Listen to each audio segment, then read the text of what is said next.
तर गोंदिया जिल्ह्यामध्ये आज मध्यरात्रीपासून मुसळधार पावसाने हजेरी लावली। रात्रीपासून पावसाचा जोर सातत्याने कायम असल्याने सतत कोसळणाऱ्या या पावसामुळे अनेक सखल भागात पाणी साचलं असून ग्रामीण भागातल्या रस्त्यांना अक्षरशः नाल्यांचं स्वरूप आलंय। दुसरीकडे या मुसळधार पावसामुळे गोंदिया जिल्ह्यातल्या शेतकऱ्यांना मात्र मोठा दिलासा मिळालाय। शेती कामांना वेग येण्यासाठी हा पाऊस अत्यंत फायदेशीर ठरल्याने बळीराजाही सुखावलाय।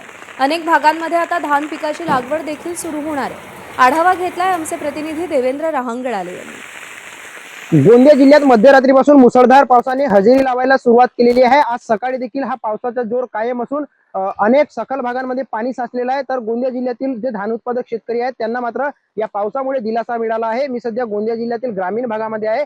जर का आपण दृश्यांमध्ये बघू शकत असाल तर या ठिकाणी या रात्रीपासून झालेल्या मुसळधार पावसामुळे जे ग्रामीण भागातील रस्ते आहेत ते जलमय झाल्याचे चित्र आपल्याला बघायला मिळत आहे। जून महिन्यामध्ये गोंदिया जिल्ह्यात यावर्षी पाहिजे त्या प्रमाणात पाऊस पडला नाही आणि त्यामुळे गोंदिया जिल्ह्यातील जे शेतकरी आहेत ते मोठ्या संकटात सापडलेले होते। यावर्षी पाऊस येणार की नाही, पेरणी योग्य पाऊस झाला नाही तर दुष्काळ तर पडणार नाही अशी चिंता जी आहे ती शेतकऱ्यांना होती। मात्र काल सायंकाळपासून जो आहे तो गोंदिया जिल्ह्यामध्ये पावसाचं वातावरण निर्माण झालं होतं आणि मध्यरात्रीपासून मुसळधार पावसाला सुरुवात झालेली आहे। आणि या मुसळधार पावसामुळे अनेक सखल भागांमध्ये पाणी साचलेले असून जे ग्रामीण भागातील रस्ते आहेत त्यांना नाल्यांचे स्वरूप आलेले आहे।